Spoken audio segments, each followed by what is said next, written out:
Bem, gente, hoje é o nosso último seminário e hoje eu vou abordar dois temas de mecânica, duas coisas que aparentemente são impossíveis. A primeira delas são as balanças de Roberval.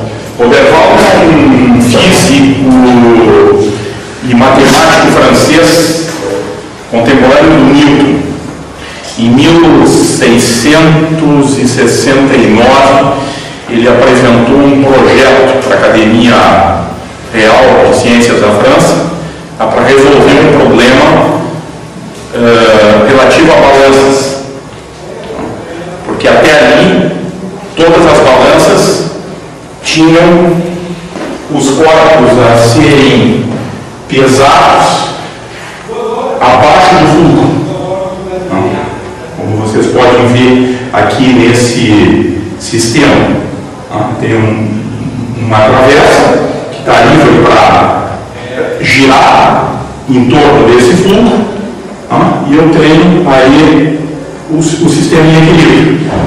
Se eu deslocar um pouquinho esse corpo para cá, obviamente o equilíbrio é rompido. Isso era bem entendido desde a época do Arquimedes. O Arquimedes é o sujeito que nos ensinou como funcionam as alavancas. Bem, o Roberval apresentou um projeto para a Real Academia de Ciências da França. Eu vou mostrar uma das versões da chamada balança de Roberval, que é esse dispositivo aqui. Eu tenho, vejam que ele pode girar livremente em torno desses dois fluxos. E eu tenho aqui dois corpos com pesos iguais. E a balança está equilibrada. Agora, o projeto do Roberval é exatamente criar um dispositivo em que a posição não altera o equilíbrio. Porque vejam que ao trazer esse bloco para cá, diminuiu o momento do peso, o torque do peso desse objeto está fazendo. E a nossa intuição mecânica é que a balança deveria se desequilibrar. Na verdade, o Roberval estava resolvendo um problema mecânico que permitiu a construção das chamadas balanças de Roberval. Até hoje ainda elas estão sendo vendidas por aí. Se vocês colocar a balança de Roberval na internet, vocês vão cair em alguns sites que vendem essas balanças. Mas elas estão, o tempo delas está esgotado, porque essas balanças mecânicas serão substituídas, já estão sendo substituídas por balanças eletrônicas, mas elas perduraram lá desde 1669 até agora. Ainda se usa a balança de Roberval. A balança de Roberval tem uma propriedade interessantíssima. Não importa em que lugar dentro do prato eu coloque o corpo a ser pesado. Vamos equilibrar aqui.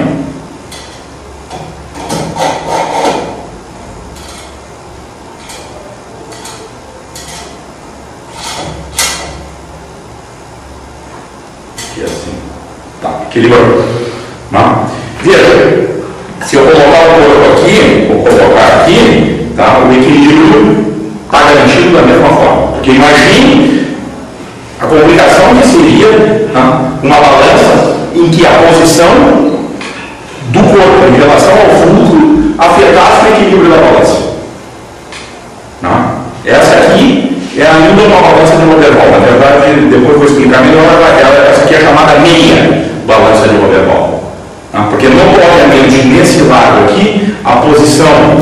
das massas influi no equilíbrio, tanto que eu desloco aqui para equilibrar. Mas aqui é completamente irrelevante o local onde se coloca o corpo a ser pesado. Tá?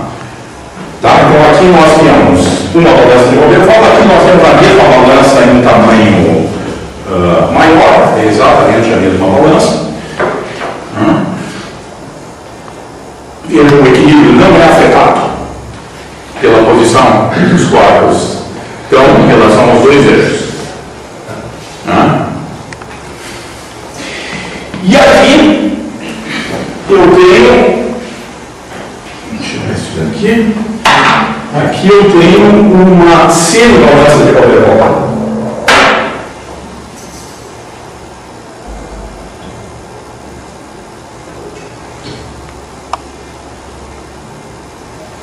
Equilibrado.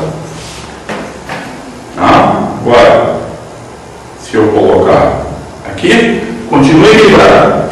E surpreendentemente,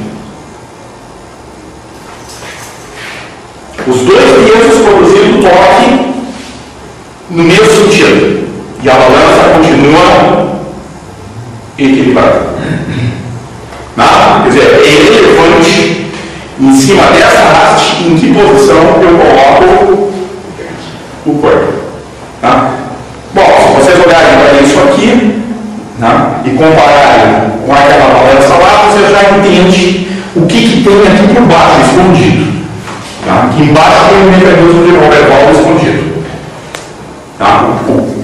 Essa travessa aqui faz o papel do prato.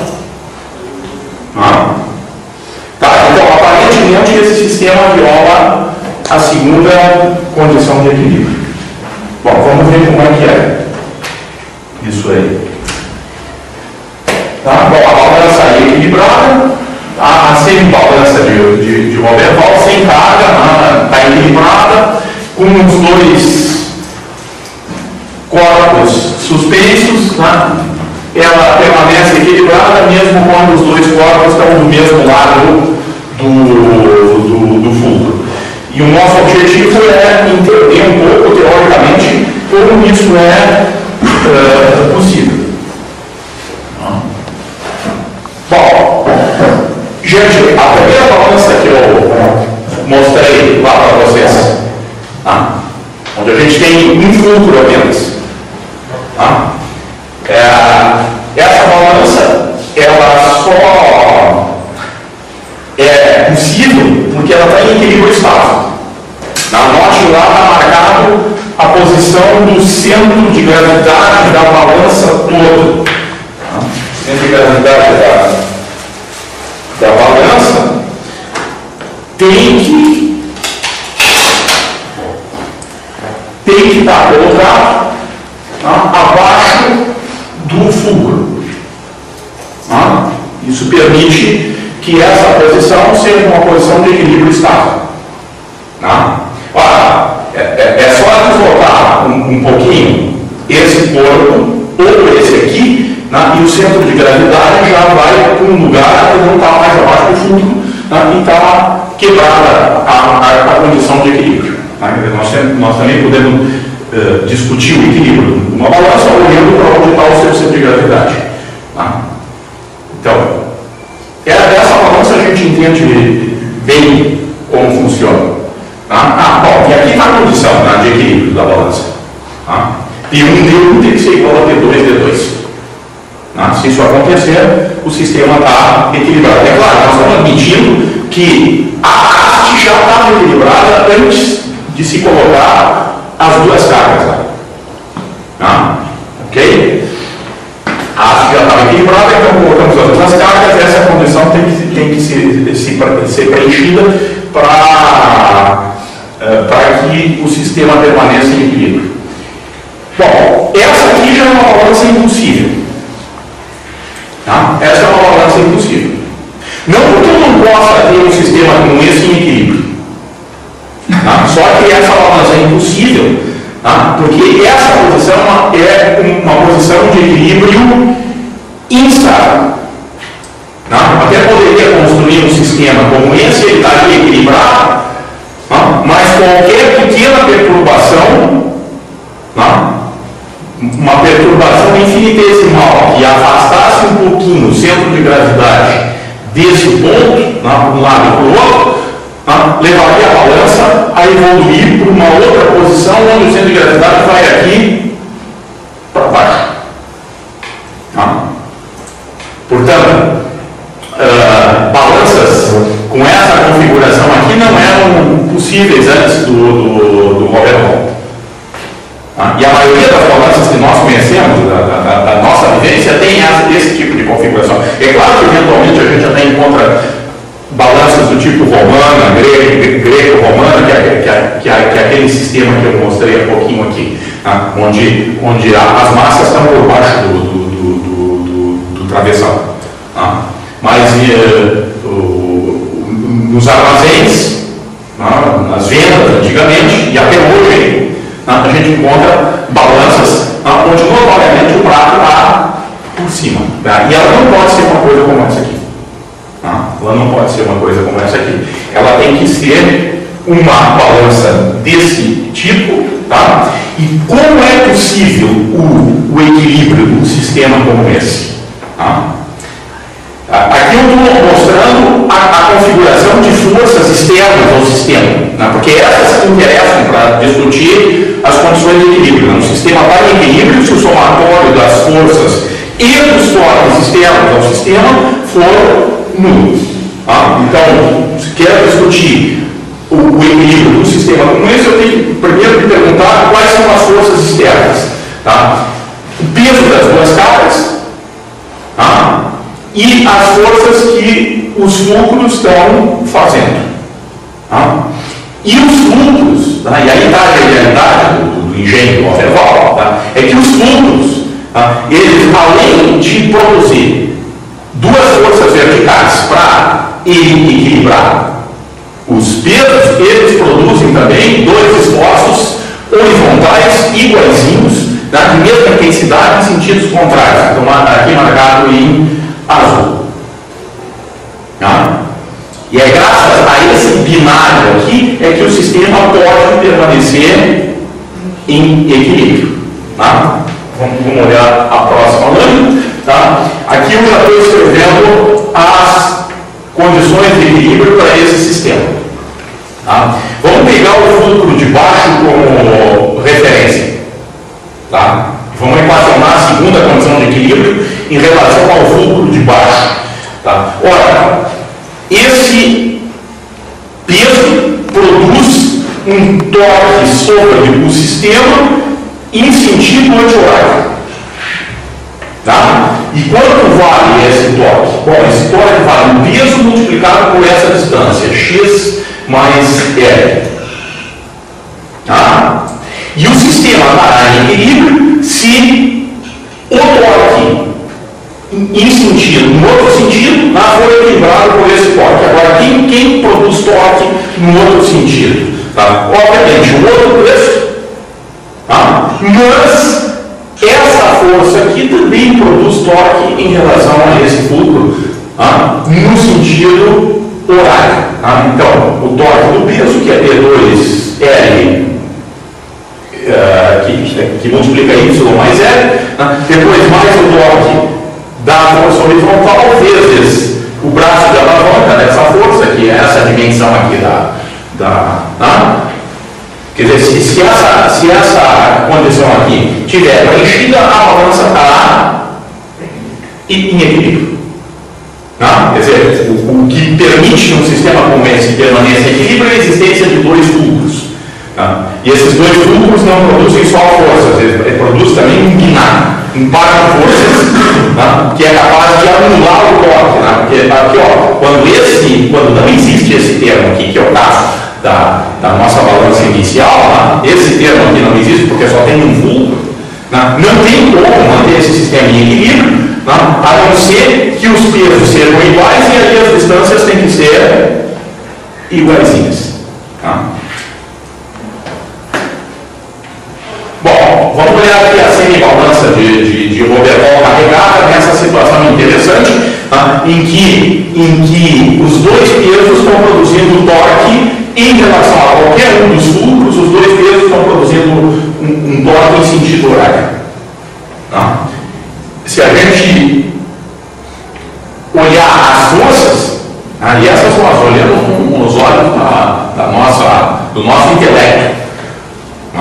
ok? Porque ninguém vê força. Tá? Força é uma entidade inobservável, tá? Em que pese as pessoas ter tanta convicção a respeito da existência de força, mas ninguém vê forças.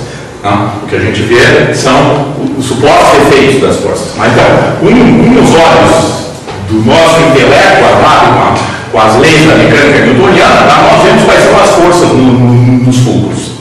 Tá? Quer dizer, os fulcros têm que compensar os pesos das duas cargas, tá? Com essas duas forças vermelhas, e eles ainda geram um binário, que é capaz de equilibrar o sistema. Tá?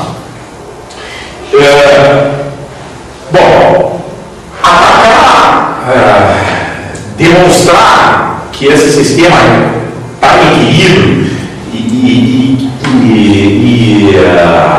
mostrar quais são as dimensões para que o sistema esteja em equilíbrio é uma coisa bastante complicada. Tá, né? Eu não vou fazer isso aqui via as condições de equilíbrio. Eu vou mostrar para vocês uma coisa que passa batido na maior parte dos textos de mecânica. Tá? Qualquer situação de equilíbrio pode ser tratada não vetorialmente, mas escalarmente. Tá? O chamado princípio dos trabalhos virtuais. Tá? Pouco se explora nos textos de mecânica estática, porque o equilíbrio é sempre discutido em termos da primeira e da segunda condição de equilíbrio. Tá? Mas nós também podemos resolver qualquer situação de equilíbrio a partir do chamado princípio dos trabalhos virtuais. Tá? Quem explorou bastante esse princípio no contexto da mecânica, e não só no contexto da estática, mas da dinâmica também, foi Lagrange. Tá? Mas esse princípio é conhecido bem antes do Lagrange. Tá? Mas o Lagrange tem um livro, tá, que ele dedica à aplicação desse princípio na mecânica. Tá? O que diz o princípio dos trabalhos virtuais? Se o sistema está em equilíbrio, tá? Um deslocamento virtual do sistema, não um deslocamento real. É um deslocamento que acontece só no nosso intelecto. Tá? Ok? E esse deslocamento virtual é um deslocamento, primeiro, não é real. Tá? A palavra está dizendo é virtual, ele é um deslocamento em potência, não em área. Tá? Em segundo lugar, esse deslocamento virtual é muito pequenininho. Tá? Então, dado que a gente imagina um pequeno deslocamento virtual, tá? O princípio diz o seguinte: tá? Esse deslocamento virtual, o sistema determinará que o somatório dos trabalhos virtuais realizados por todas as forças externas ao sistema serão. Quer dizer, se o sistema está em equilíbrio, tá? Eu desloco um pouquinho o sistema virtualmente, tá? E cada força virtualmente realiza um trabalho. Se eu somar todos os trabalhos, isso tem que dar zero. Só quando isso acontece, o sistema está em equilíbrio. Vou mostrar para vocês aqui a aplicação e aí a gente tira rapidamente a característica interessante da balança de Roberval. Eu estou aqui mostrando uma balança de Roberval que, aliás, é um pouquinho mais complicada do que essa aqui, porque essa que eu estou trabalhando agora, ela é assimétrica. Tá? Esse braço aqui tem comprimento diferente desse braço. Tá? Aquela balança lá, ela preenche uma condição adicional e aí 1 é igual a L2. Tá? Mas agora façamos um pequeno deslocamento, tá, da balança em torno do fluxo. Tá? Vamos fazer a balança rotar por um pequeno ângulo delta-t. Tá? E o que acontece então? Essa carga aqui sobe um pouquinho. E essa carga desce. Tá?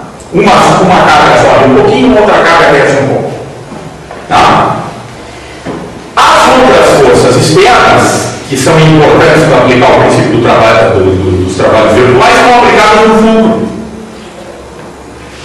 Tá? Essas forças não realizam trabalho.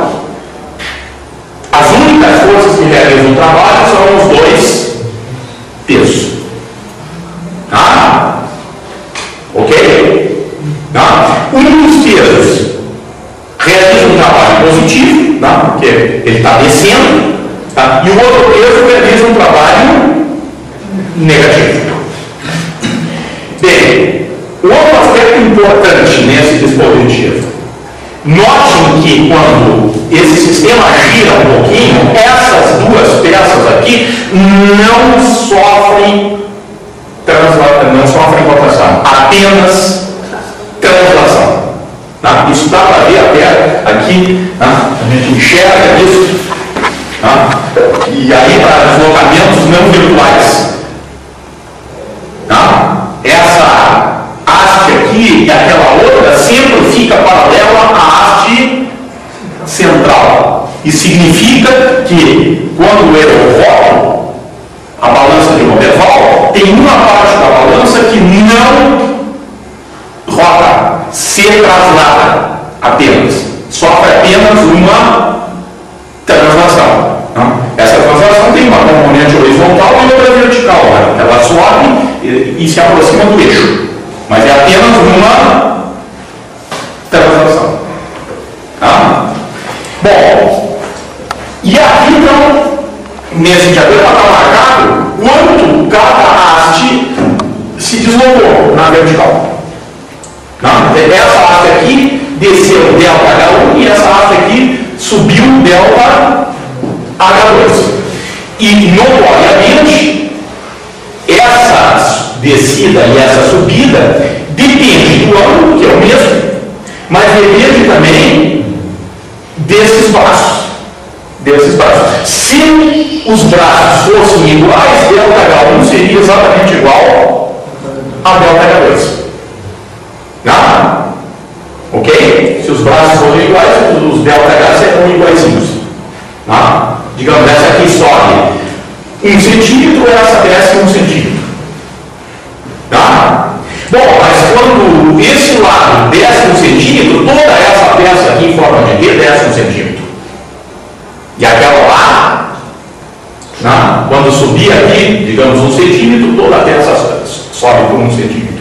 Portanto, nós sabemos quais são os deslocamentos, tá, dos dois órgãos e podemos agora equacionar o princípio dos trabalhos virtuais. Tá? As forças que realizam um trabalho nessa rotação virtual são os pesos das duas cargas.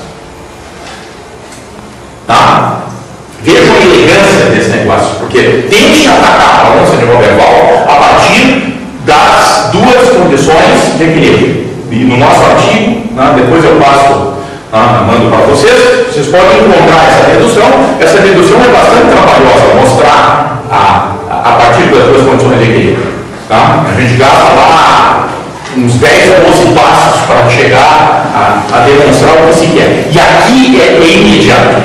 Tá? Porque o que diz o princípio? P1 ΔH1, tá? Que é o trabalho do peso 1, mais P2 ΔH2 com sinal negativo, tá? Porque esse peso sobe, ele está realizando um trabalho negativo, isso tem que dar zero. Isso tem que dar zero. Se a balança for simétrica, que é o caso dessas que nós temos aqui em cima da mesa, quer dizer, como L1 e L2 são iguaizinhos, tá? ΔH1 é igual a ΔH2 e a condição de equilíbrio é que P1 seja igual a P2, independentemente de X e de Y. Tá? Quer dizer, a sacada mecânica do Roberval é de ter do lado um dispositivo que quando a balança gira, ele não roda. Ele apenas é traslado. É isso que confere a essa balança essa propriedade interessante. Tá? Bom, agora aqui nós já vamos ver a outra balança, a semi-balança de Roberval. Tá? Na verdade, a minha balança que está aqui em cima, eu depois pedi para o Renato me construir, em vez da haste aqui, a haste aqui por cima. Tá? Mas é o mesmo dispositivo mecânico. Tá? Bom, vejam o que acontece aqui. Ó. Deslocamento virtual. Esse peso roda. Tá? Ele está efetivamente rodando, né? Esse ponto aqui está rodando em torno do fulcro. Tá? E, portanto, ele desce aqui por um ΔH1 que depende, obviamente, dessa distância x. Tá?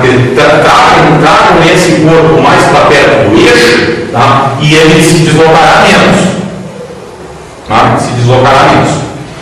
Bom, já esse corpo aqui só executa um movimento de translação.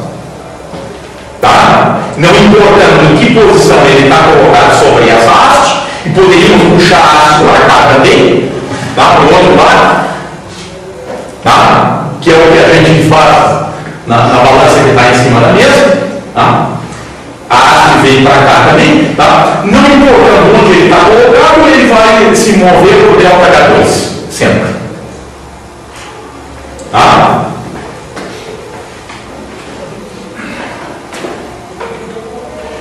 Aplicando o princípio dos trabalhos virtuais, P1 ΔH1 tem que ser igual a menos P2 ΔH2. Tá? Agora, esse H1 e esse H2, eles são proporcionais a X e a L2. Tá? H2 aqui, ó, depende de L2. Não depende da posição onde o corpo está em cima da travessa, mas depende dessa dimensão aqui. Tá?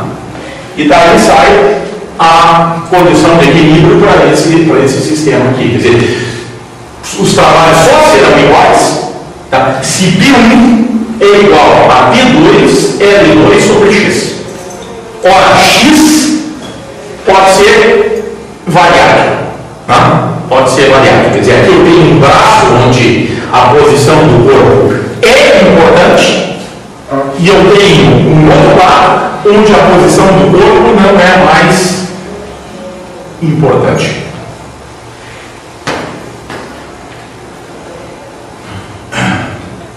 Bom, gente, vocês conhecem os montes, as balanças de Roberval.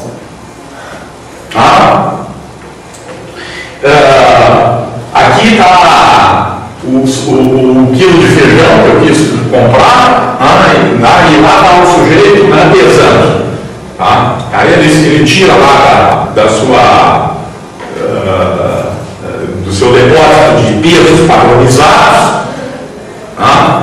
E coloca em qualquer lugar do prato, assim como a posição do saco de feijão no prato, tá? Ele coloca em qualquer lugar do prato. Tá? Isso não afeta o equilíbrio. Por quê? Porque aqui por baixo está escondido a balança de Roberval simétrica nesse caso. Tá? Uma balança de Roberval simétrica. Tá? Ela fica escondida embaixo da caixa. Tá? A nossa balança de laboratório, essa balancinha aqui está aqui. Tá? E se vocês virarem a balança, vocês enxergarão o mecanismo de Roberval escondido aqui por baixo. Aqui está ele, ó. Tá? Eu passei o raio-x aí para tornar transparente. Tá? Quer dizer, esse prato está apoiado em cima de um mecanismo, tá? E quando a balança se desloca, tá? Quer dizer, enquanto isso aqui gira em torno desse fulcro, tá? Esse prato só se transporta na vertical. Tá? Ele se desloca também um pouquinho na horizontal, mas ele não se inclina. Ele não se inclina. Ele sofre apenas uma translação. Tá? E aí está a fotografia dessa balancinha, tá? Que é uma velha balança postal. Tá? Uma velha balança postal em que aqui está o mecanismo de Roberval, tá? Para tornar independente a posição da carga no prato. Tá? E aqui tem um contrapeso, tá? Que conforme a balança roda, ele aumenta o braço da alavanca. Tá? Esse aqui de novo é uma assim de balança de Roberval, mas regulado automaticamente. Tá? Regulado automaticamente, porque imagine quando esse dispositivo roda, tá? Esse contrapeso aqui, ó, aumenta o seu braço de alavanca, aumenta o torque. Tá? E assim a gente pode equilibrar corpos com massas. Essa aí está calibrada desde 0 até 500 gramas, com precisão de aproximadamente 5 gramas. A velha balança postal. Hoje a gente não encontra mais na agência do correio uma balança como essa, mas encontra uma balança eletrônica. Ok, gente? Então esse é um dispositivo interessante. E o interesse dele é porque aparentemente ele viola a segunda condição de equilíbrio.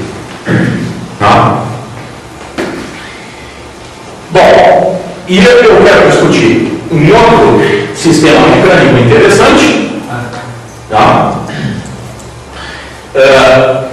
que eu devo demonstrar também experimentalmente.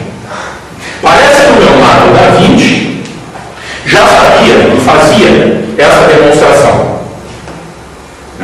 De quebrar uma ripa de madeira em cima de 2 finas taças de cristal, obviamente sem quebrar as taças. O legal é fazer isso sem ferir as taças. Então é possível fazer isso, é assim. Eu vou depois demonstrar experimentalmente que é possível, antes eu vou discutir teoricamente, porque depois, se não funcionar, imagina, toda a discussão teórica perde o sentido. Então vou primeiro discutir teoricamente essa possibilidade. Então eu tenho uma ripa apoiada sobre 2 taças de cristal, e golpeio. Eu vou golpear com um bastão violentamente a parte central da ripa. Bom, o que acontecerá então? A fortíssima pancada na região mediana da ripa quebra a ripa em um intervalo de tempo muito curto. Quase instantaneamente a ripa é quebrada. Dessa forma, a ripa já está fraturada e os esforços desenvolvidos pela pancada ainda não atingiram as extremidades da ripa.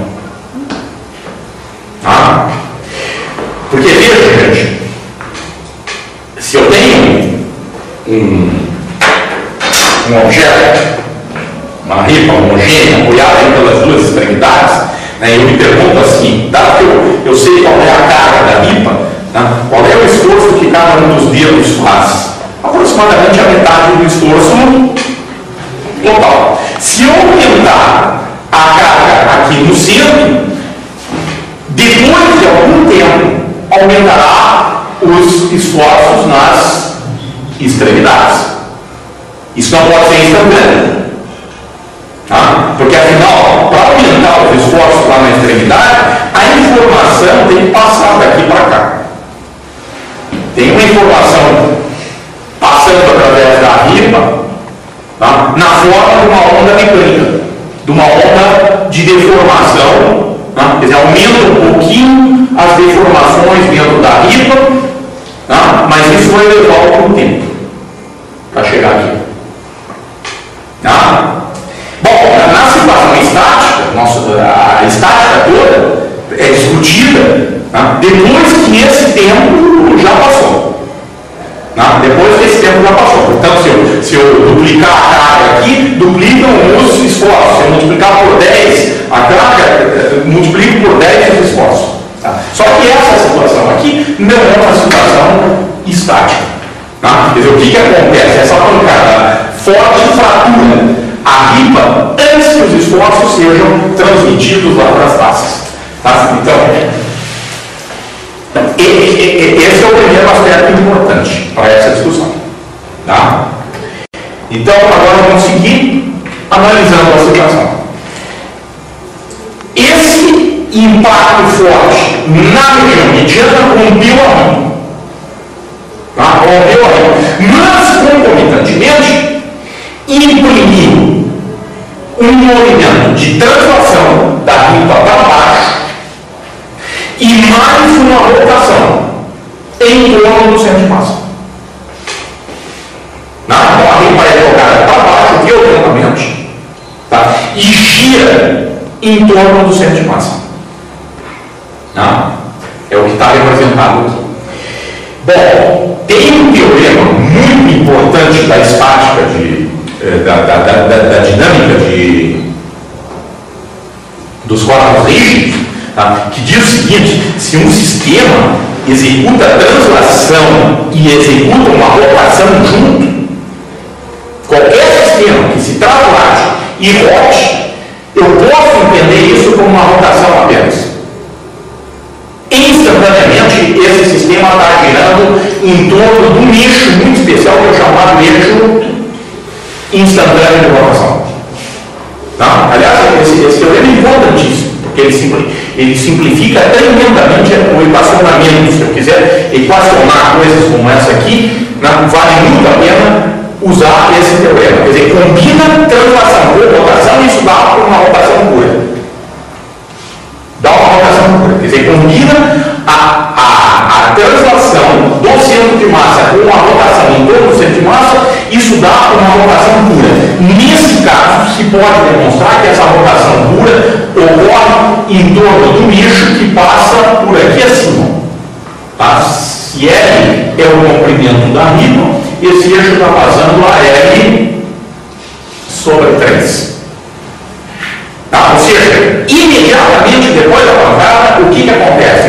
Esse sistema está girando em torno desse eixo.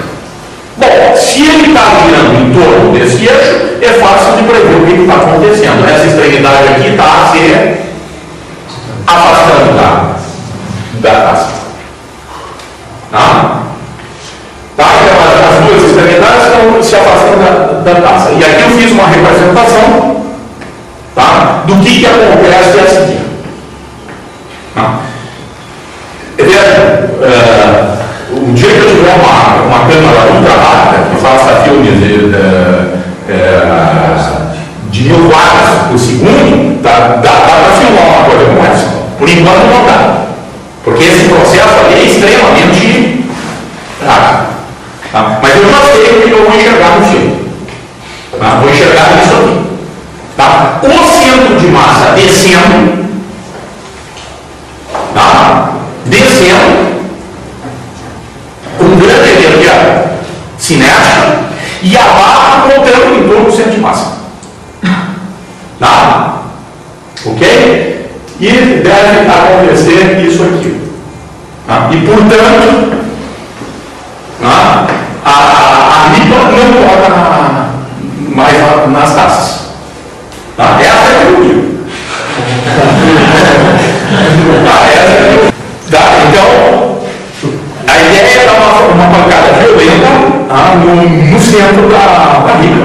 Tá? E se a teoria está certa, tá, os copinhos de. Aliás, vejam que um copinho desses é menos resistente ainda do que uma taça de cristal. Tá? Vai cerveja antes do meio-dia. Antigamente eu fazia essa demonstração, tá, com a mão.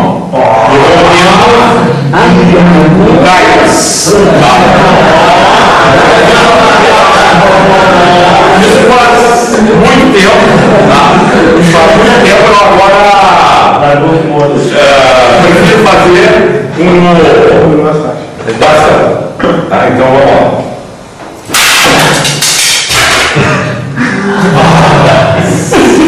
Ok? Bom,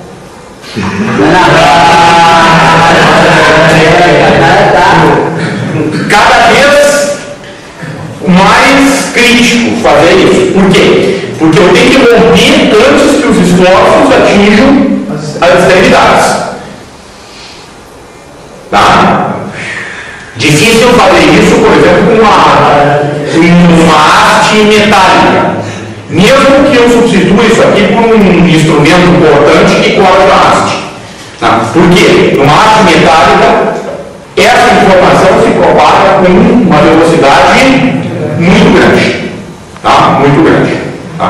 Então, às vezes, eu consigo até romper a segunda vez. Tá? Vamos lá.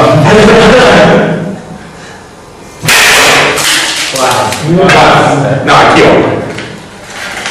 Tá? Feriu esse lado. Tá, gente, com isso está encerrada a nossa disciplina.